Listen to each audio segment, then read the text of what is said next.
네, 여러분 안녕하십니까. 청개구리 투자클럽 전문가 권현철입니다. 예, 오늘 제가 소개해드릴 종목에 대한 섹터에 관련해서 말씀을 드리겠습니다. 최근 이제 전체 시장이 좀 안 좋은데요. 여러 가지로 뭐 상반기에 이제 뭐 코로나19라든지 아니면 뭐 테이퍼링, 인플레이션 이런 이슈들이 나왔었는데요. 뭐 금리 인상까지 겹쳐서 최근에 이제 시장이 안 좋은 이유는 여러 가지가 있지만은 아무래도 그 중국의 어떤 기업 규제 강화라든지 아니면은 미중 갈등, 미중 갈등이 새로 격화되고 있는 부분이 오늘도 시장이 많이 하락을 했는데 그 부분이 굉장히 주목을 받고 있습니다. 그러니까 트럼프 시절에도 이제 미중 갈등에서 굉장히 그 2018년인가요? 굉장히 그 시장이 고생을 했었는데 다시 좀 부각이 되는 모습입니다. 그때랑 좀 다른 점은 뭐냐면은 트럼프 시절에는 좀 무역 관련해서 주로 경제적인 부분에만 집중이 되어 있었는데 바이든 행정부가 들어서면서 미중 갈등이 그 전방위에 걸쳐서 뭐 정치, 경제, 군사 뭐 이런 부분까지 물론 경제는 물론 포함이 되고요. 무역도 마찬가지고 여러 가지로 지금 확산이 되고 있는 중인데 굉장히 그 트럼프 시절보다 치밀하고 굉장히 조직적으로 어떤 그 갈등이 좀 첨예화되고 있는 게 아닌가 그런 생각이 좀 들고요. 최근에 보시면 여러 가지 뭐 뉴스들이 많이 나오고 있습니다. 뭐 이제 보면은 고위급 회담을 계속 저번에 알래스카에서 한번 만났는데 이번에 또 이제 고위급 회담을 하면서 뭐 레드라인을 넘지 마라, 뭐 정책에 간섭하지 마라, 뭐 홍콩 문제라든지 신장 이런 문제도 간섭하지 마라, 뭐 이렇게 얘기를 했었는데 뭐 미국과 중국이 가상의 적으로 이제 미중 교착 상태가 빠졌다 이런 얘기가 나오고 있습니다. 그래서 이제 굉장히 심각한데 뭐 그 외에 뭐 기후 변화라든지 이런 문제들도 나오긴 했었는데요. 일단 지금 미국 미중 갈등이 굉장히 극심해지고 있고 미중 갈등 관련해서 또 보시면은 이제 그 경제 협력이나 이런 부분에 관해서도 이제 굉장히 그 이번에 웬디 셔먼이 그 중국에 가서 이제 만났는데 여기서도 굉장히 그 날선 공방이 좀 오갔고 그 서로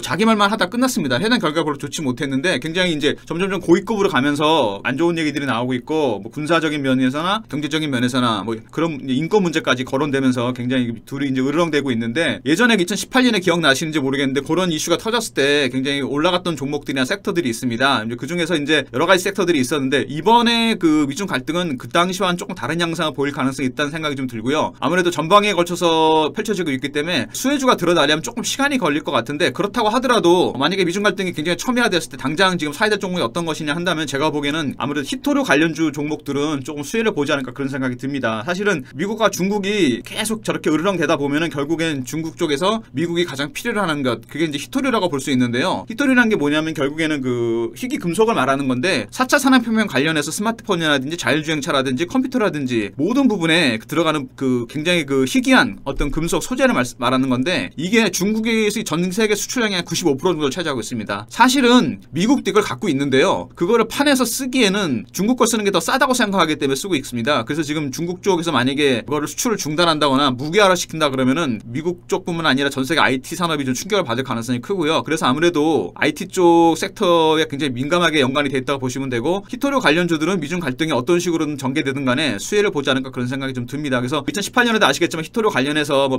반야둠이라든지 아니면은 뭐 그 외에 여러 가지 이제 섹터에서 관련된 종목들이 좀 움직였습니다. 그래서 이제 그런 것들이 희소 가치가 있기 때문에 주목을 받을 수밖에 없고 미중 갈등이 첨예화될수록 뭐 수급 문제나 이런 것들 때문에 주가가 올라갈 수밖에 없는 상황입니다. 최근에 보시면은 뭐 여러 가지 얘기들이 나오고 있는데 미중 갈등 관련해서 제가 잠깐 기사를 이제 요약한 걸 좀 보면요. 미중이 지난 1월에 무역 갈등을 약화시키지 않는다는 전제로 이제 1단계 무역 합의에 서명했습니다. 이거 기억하실지 모르겠는데 이때 조금 마무리되는 분위기였는데 이게 이제 종료 시점이 이제 7개월 앞으로 다가왔습니다. 얼마 안 남았기 때문에 올해 말 정도 끝날 것 같은데 회담 재개 이후에 2차 합의를 하기 위해서는 뭔가 변동성이 있을 것 같고요. 그 전까지 시장이 좀 충격을 받지 않을까 그런 생각이 좀 들고 그 다음에 지금 이게 단계적으로 긴장 사태가 확대가 되고 있는데 이런 것들이 군사적인 부분이나 뭐 신장 위구르 문제라든지 인권 문제라든지 아니면은 이제 미국 기업 관련해서 최근에 보시면은 이제 그 중국의 유수 기업들 특히 IT 기업들 빅테크 기업들이 뉴욕 증시에 상장이 돼 있었는데 규제를 강화하고 해외 상장하면서 그 정보가 샌다 그래서 규제를 많이 강화하면서 주가 자체가 미국 뉴욕 증시에서 굉장히 많이 폭락을 했습니다. 그래서 그거 충격도 굉장히 크고 그 영향으로 중화권 증시들이 홍콩, 대만이 다 빠지고 있고 우리나라도 좀 영향을 받고 있는데요. 이 미중 갈등이 어떤 식으로 전개되든 간에 그 히토류 관련 섹터들은 제가 보기엔 수혜를 볼 가능성이 있고 그 외에 나머지 섹터들은 글쎄요 뭐 중간재 만드는 것들이나 아니면은 2018년에 이제 그 수혜를 받던 종목들의 업종들이 당장 바로 수혜를 본다고 말하기 힘들 것 같습니다. 트럼프 시절하고 상당히 다른 양상으로 전개가 되고 있기 때문에 조금 지켜봐야 될 것 같고요. 그럼에도 불구하고 히토류 관련주는 아무래도 중국이 가장 무기화하기 쉬운 소재이고 당장 미국에 충격을 줄 수 있는 부분이기 때문에 아마 그런 것들은 좀 눈여겨봐야 되지 않을까 그런 생각이 듭니다. 궁금하신 분들 많은 참여 부탁드리겠습니다. 감사합니다.